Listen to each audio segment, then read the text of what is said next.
एक मुर्गा जिसे अल्लाह ने बोलने की कव्वत दी और उसने पूरे गांव वालों के सामने इंसानी जबान में अजान दी। वो मुर्गा जिसकी जबान काट दी गई थी, मगर जो उसने राज फाश किए सुनकर गांव वाले दंग रह गए। एक छोटे से गांव नूरपुर में एक शख्स रहा करता था। नाम था करमदिन। करमदिन गांव का सबसे अमीर आदमी था। उसकी कई एकड़ जमीन पर फैली फसलें, मवेशी, मगर वह किसी को एक पैसा भी न देता। उसकी दौलत का कोई हिसाब न था।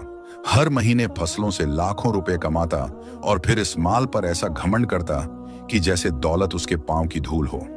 वह हमेशा कहता, मैंने मेहनत की है, अल्लाह का शुक्र जरूर, मगर यह सब मेरे दिमाग और जोर बाजू का नतीजा है।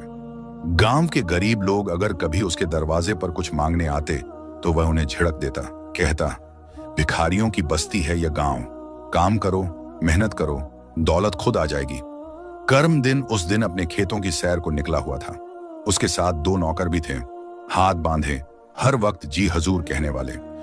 अचानक उसकी नजर एक मिट्टी के छोटे से घर के बाहर बैठे लाल रंग के मुर्गे पर पड़ी। मैंने जिंदगी में ऐसा मुर्गा नहीं देखा। करमदिन बड़बड़ाया, फिर तुरंत अपने नौकरों से बोला, इसे पकड़ो और तुरंत हवेली ले चलो, अब यह मेरा है। नौकर तुरंत लपके और बिना कुछ सोचे मुर्गा पकड़ लिया। अभी वे वापस मुड़ने ही लगे थे कि झोंपड़ी के दरवाजे से एक ज्यादा उम्र वाली औरत कांपते कदमों से बाहर निकली। वह कांपती आवाज में चीखी, अरे रुको, वह मेरा मुर्गा है, अल्लाह का वास्ता है, वापस कर दो। करमदिन ने बूढ़ी औरत को तर्श लहजे में कहा, मुझे यह मुर्गा पसंद आ गया है और मैं इसे ले जा रहा हूं। तुम मुझे रोक नहीं सकती, तुम जानती नहीं हो कि मैं कौन हूं। बूढ़ी औरत कांपते शब्दों में बोली, बेटा, किसी की चीज नाहक लेना बहुत बड़ा गुनाह है, तुम ये जुल्म मत करो, अल्लाह सब कुछ देख रहा है। मगर करमदिन का दिल पत्थर हो चुका था। औरत जैसे ही आगे बढ़ी कि अपने हाथों से मुर्गे को वापस ले सके, करमदिन को गुस्सा आ गया। उसने न सिर्फ इनकार किया बल्कि गुस्से में आकर हाथ से बूढ़ी को जोर से धक्का दे दिया। औरत के फटे पुराने कपड़े, कमजोर शरीर और गंदे कपड़ों से करमदिन को घिन आ रही थी। धक्के से वह कमजोर बढ़िया पीछे गिरी और उसका सिर करीब पड़े एक नोकले पत्थर से जा टकराया। एक पल के लिए जैसे सन्नाटा छा गया, फिर धीरे धीरे उसके माथे से खून बहने लगा। करमदिन और उसके आदमी साखत खड़े हो गए, मगर करमदिन का दिल नहीं कांपा। उसने ठंडे लहजे में कहा, इसे उठाओ, जंगल में फेंक आओ, लोग कहेंगे बढ़िया थी, मर गई, किसी को कुछ पता नहीं चलना चाहिए। नौकर चुपचाप उसके हुक्म पर अमल करने लगे। औरत की लाश, जो एक पल पहले इंसाफ मांग रही थी, अब जंगल में बेकफन बेबस पड़ी थी। करमदिन बिना कुछ सोचे वह मुर्गा लेकर अपनी हवेली की तरफ रवाना हो गया, जैसे कुछ हुआ ही ना हो, जैसे उसने इंसानियत को नहीं, एक मच्छर को मारा हो। मगर अल्लाह की लाठी बेआवाज होती है। करमदिन हवेली वापस आया। उसने नौकरों से कहा, इस मुर्गे को कुछ खिला दो, कमजोर ना हो जाए। नौकरों ने आगे प्याला रखा, दाने पानी सब कुछ, मगर मुर्गा चुप था। न दाने की तरफ देखा न पानी की तरफ, बस एक कोने में बैठा रहा। करमदिन ने बेपरवाही से कहा, भूखा होगा तो खुद ही खा लेगा, छोड़ दो उसे।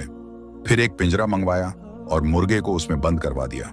उसके बाद खुद आलीशान हवेली के बड़े नरम बिस्तर पर जाकर सो गया। मगर अगली सुबह कुछ अजीब हुआ। सुबह का वक्त था और फज्र की अजानों का वक्त शुरू हो चुका था। गांव की मस्जिद से हल्की आवाजें आ रही थीं, लेकिन इस दिन करमदिन की नींद एक और आवाज से टूट गई। पिंजरे में कैद मुर्गे ने अजान देना शुरू कर दी थी। वह चौंक कर बिस्तर से उठा, उसके माथे पर बल आ गए। यह क्या अजियत है, यह कैसा शोर है? वह दौड़ते हुए हवेली की खिड़की के पास पहुंचा तो देखा कि वही मुर्गा अब पूरे जलाल से पिंजरे में खड़ा अजान दे रहा था। यह आवाज उसके कानों में जैसे तीर बनकर चुभ रही थी। गुस्से से पागल होकर उसने नौकरों को आवाज दी, इसे फौरन ले जाओ, कहीं दूर ले जाकर पिंजरे में बंद कर दो, सुबह आजाद कर देना, इसने मेरी नींद खराब कर दी है। नौकरों ने फौरन हुक्म पर अमल किया। करमदिन ने इत्मीनान का सांस लिया और दोबारा बिस्तर पर जाकर सो गया। मगर यह सिर्फ आगाज था। एक दिन करमदिन आम तौर पर अपनी जमीनों का मुआयना कर रहा था। आसमान पर हल्के बादल छाए हुए थे। इसी दौरान उसकी नजर खेतों के किनारे एक हियर पर पड़ी। वहां एक बूढ़ा आदमी बैठा था, सिर पर सफेद इमामा, वह लोगों से कुछ बातें कर रहा था। गांव के कुछ लोग उसके चारों ओर जमा थे। वे बड़े अदब से सुन रहे थे, फिर सिर झुकाकर चुपचाप वापस लौट रहे थे। करम दिन को यह मंजर पसंद न आया। वह गुस्से से बोला, ये कौन आ गया है मेरे गांव में बिना मेरी इजाजत के? जब वह बूढ़ा आदमी करम दिन के पास आया तो करम दिन ने रौनक से पूछा, तू कौन है? पहले तो तुझे इस गांव में नहीं देखा, और याद रख, इस गांव में आने की इजाजत भी मैं ही देता हूं। बूढ़े ने नरमी से जवाब दिया, बेटा, मैं अल्लाह का एक बंदा हूं, एक फकीर। यहां दीन की दावत देने आया हूं ताकि लोग गुमराही छोड़कर हिदायत की तरफ आएं। करम दिन के चेहरे पर तंजिया मुस्कान फैल गई। अच्छा, अब तो जैसा बूढ़ा हमें सिखाएगा। नमाज पढ़नी है या नहीं, रोजा रखना है या नहीं, ये हमारा व्यक्तिगत मसला है। तुम अपने काम से काम रखो। बूढ़े बुजुर्ग ने उसकी आंखों में देखा। वह आंखें जिनमें दौलत का घमंड, ताकत की चमक और इंसानियत की कमी थी। फिर वह आह भरकर बोले, अल्लाह के कहर से डरो बेटा। तुम्हारे पास माल है, जमीनें हैं, मगर ये सब अमानत है, तुम्हारी मालिकियत नहीं। करम दिन ने जोर से कहकहा लगाया, मेरे पास सब कुछ है, ये गरीब लोग मेरे सामने क्या हैं? यह काफिर से भरपूर बातें सुनकर वह अल्लाह वाला बुजुर्ग चुप हो गया। उसकी आंखों में एक गहरी अफसोस की लहर तैरने लगी। उसने करम दिन को आखिरी बार देखा, फिर वह पलटकर चल दिया। करम दिन ने कंधे झटके, मुंह मोड़ा और घमंड के साथ अपनी जमीनों का जायजा लेते हुए वापस हवेली की तरफ लौट गया।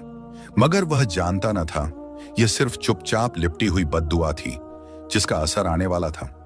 मुर्गे को करम दिन की हवेली में आए दूसरा दिन था, मगर वह अब भी चुप था, कम से कम खाने के मामले में।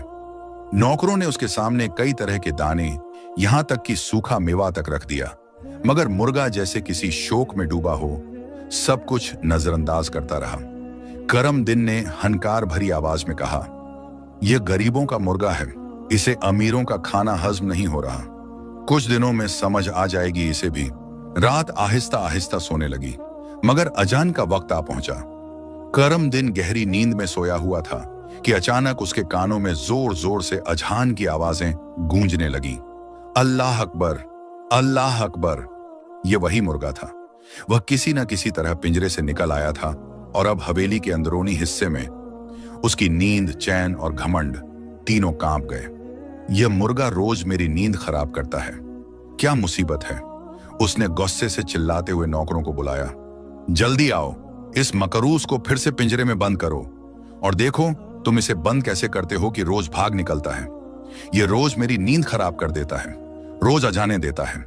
नौकर, जो करम दिन का गुस्सा देखकर कांपने लगे थे, जल्दी से दौड़कर आए, मुर्गे को फिर से काबू किया और जोर जबरदस्ती पिंजरे में बंद कर दिया। वह तब तक अजान देता रहा जब तक नमाज कजा ना हो गई। यह कोई आम परिंदा नहीं था, यह अब अल्लाह की तरफ से एक निशानी बन चुका था। दिन गुजरते गए, मुर्गा अब हर सुबह अजान देता था। वह अजान जो सिर्फ एक फरीजा नहीं था, बल्कि करम दिन के लिए आखिरी तंबीह था। लेकिन करम दिन का दिल पत्थर से भी सख्त हो चुका था। एक सुबह फज्र का वक्त था। अंधेरे में रोशनी की पहली किरण अब हरी ही थी कि मुर्गा फिर पूरी ताकत से अजान देने लगा। उसकी आवाज में पहले से भी ज्यादा दर्द, ताकत और इल्तिजा थी। करम दिन बिफर कर बिस्तर से उठा। अब बहुत हो चुका है। वह गुस्से में दीवाना हो चुका था। हवेली के अंदर आंगन में आया, देखा कि मुर्गा कफस से निकलकर आंगन के एक कोने में खड़ा अजान दे रहा था। करीब मेज पर कुछ फल रखे थे और उनके साथ एक तेज छुरी। करम दिन ने वह छुरी उठाई, पागलों की तरह मुर्गे की तरफ लपका। मुर्गा डर से चीखा, दौड़ने की कोशिश की, मगर बेसूद। नौकर आ गए, सब कुछ देख रहे थे मगर कुछ बोल न सके। सबके चेहरों पर दहशत, डर और बेबसी थी। वे जानते थे कि उनका मालिक इंसान नहीं रहा, वह अब जुल्म की तस्वीर बन चुका था। करम दिन ने मुर्गे को दबोचकर जमीन पर लिटाया। फिर उसने मुर्गे की जबान काट दी। मुर्गा तड़पने लगा, उसकी आंखों से आंसू बहने लगे। वह बेआवाज हो गया, जैसे अल्लाह की तरफ से भेजा गया पैगाम अब चुप कर दिया गया हो। जमीन पर खून फैल रहा था। करम दिन जोर जोर से हंसा। अब बस, अब न अजान होगी न नींद खराब होगी। ले जाओ इसे, बाहर फेंक दो, यह अब मेरे किसी काम का नहीं। नौकरों की आंखों में आंसू थे मगर होंठ बंद थे। उन्होंने जख्मी मुर्गे को उठाया और बाहर गांव के किनारे एक सुनसान जगह पर फेंक दिया, जैसे वह कोई कचरा हो, जैसे वह कभी किसी का साथी न रहा हो। करमदिन फातहाना अंदाज में वापस आया और अपने बिस्तर पर सो गया। अब कोई मुझे नहीं जगाएगा, अब सुकून से नींद आएगी। मगर अल्लाह खामोश नहीं होता। इस दिन जमीन ने कुछ और ही फैसला किया था। करमदिन के जुल्म की कहानी लंबी थी। कभी किसी गरीब की जमीन हड़प लेता, कभी किसी बेगुनाह को सिर्फ अपनी मर्जी के खिलाफ बोलने पर मार डालता, और कभी किसी की इज्जत को पामाल कर देता। गांव के लोग जो उसके जुल्मों के मारे डर सिहरते रहते, वे सिर्फ अल्लाह की अदालत में फरियाद किया करते थे। किसी के पास इतनी हिम्मत नहीं थी कि इस जाबिर के सामने खड़ा हो, मगर अल्लाह की लाठी बेआवाज होती है। इन्हीं दिनों एक दिन गांव की एक 25 साल की नेक लड़की, जो कुछ वक्त के लिए बाहर गई हुई थी, वापस गांव आई। वह सीधे समीनाह बीबी की झोंपड़ी पर पहुंची, हाथ में खाने का एक छोटा सा बर्तन, मगर दरवाजा बंद था। आवाज देने पर कोई जवाब न आया। जब वह अंदर दाखिल हुई तो झोंपड़ी खाली थी, न बूढ़ी बीबी न उनका मुर्गा। लड़की परेशान हो गई। गांव आई लोगों से पूछा, अरे किसी ने समीनाह बीबी को देखा? वह कहां चली गई? कई दिनों से उनका कुछ पता नहीं। लोग भी हैरान रह गए, क्योंकि किसी ने उनके बारे में सोचा ही नहीं था। तभी एक गांव वाला सांस फूलता हुआ दौड़ता हुआ आया। उसके हाथ में कुछ था। यह जख्मी मुर्गा था, समीनाह बीबी का मुर्गा।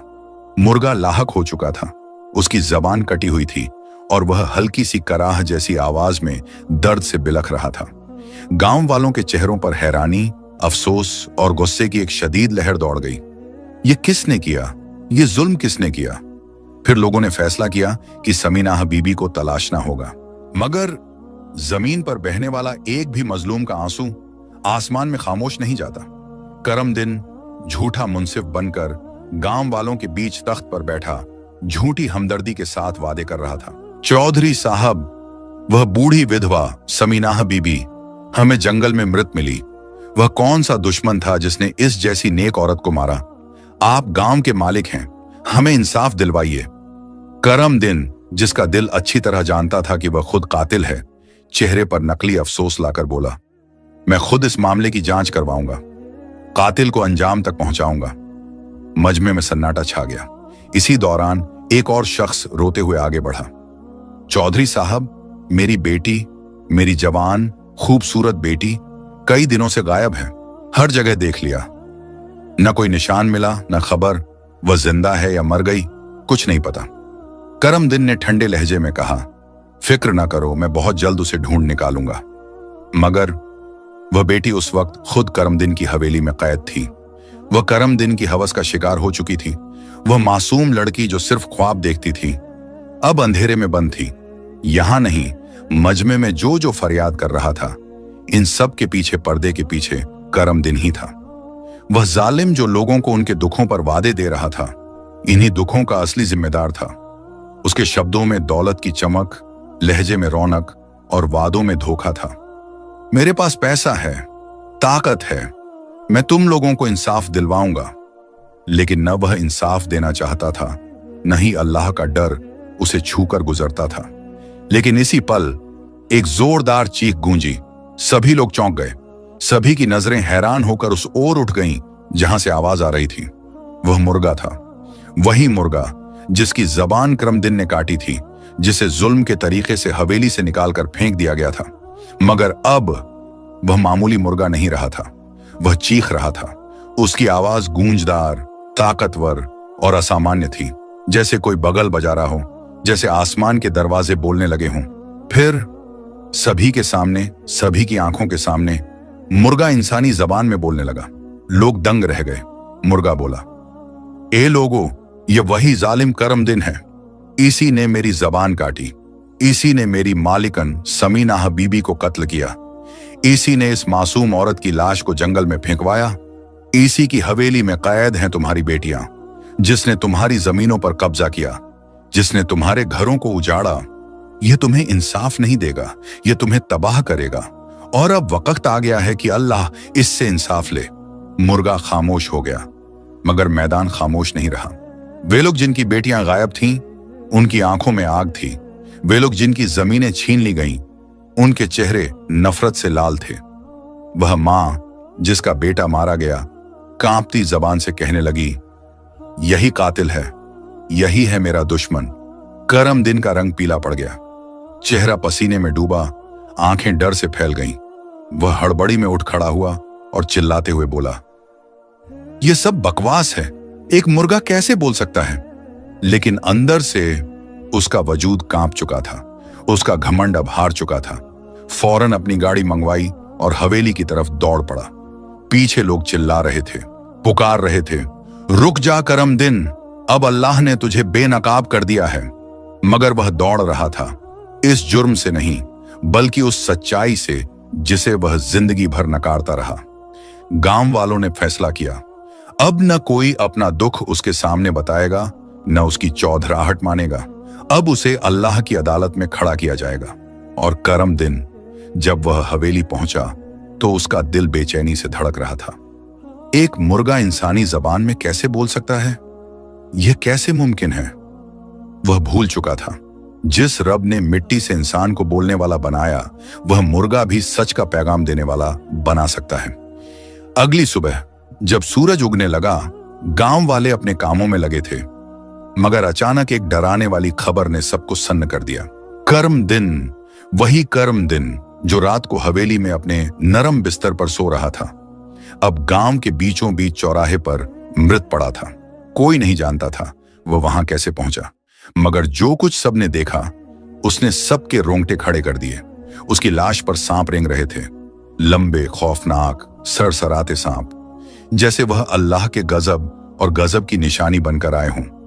उसके चेहरे पर दर्द के निशान थे, आंखें डर से फैली हुई और शरीर से ऐसी बदबू आ रही थी जैसे वह कई दिनों की सड़ी लाश हो। लोगों ने चेहरे फेर लिए, कुछ ने आंखें बंद कर लीं, कुछ तौबा करते हुए पीछे हट गए। ये मंजर किसी भी जालिम के लिए कयामत से कम न था। बस उसके कुछ नौकर थे जिन्होंने बड़ी मुश्किल से एक गड्ढा खोदा और इस बदनसीब को उसमें दफन कर दिया। न कफन, न जनाजा, न कोई दुआ। वह शख्स जो खुद को सबसे ऊपर समझता था, अब एक आबरत का निशान बन चुका था। और इस तरह करमदिन की कहानी खत्म हुई, लेकिन उसकी आबरत गांव के हर दर और दीवार पर लिख दी गई। लोग अब अपने बच्चों को सुनाते, देखो घमंड का अंजाम कैसा होता है, किसी के साथ जुल्म करोगे तो अल्लाह जरूर इंसाफ करेगा। जो कुछ अल्लाह ने दिया है वह अमानत है, मालिकियत नहीं। अगर आपको यह शिक्षा देने वाली, ईमान को झंझोड़ने वाली कहानी पसंद आई हो तो कृपया चैनल को सब्सक्राइब करें, वीडियो को लाइक करें, कमेंट करके अपनी राय दें।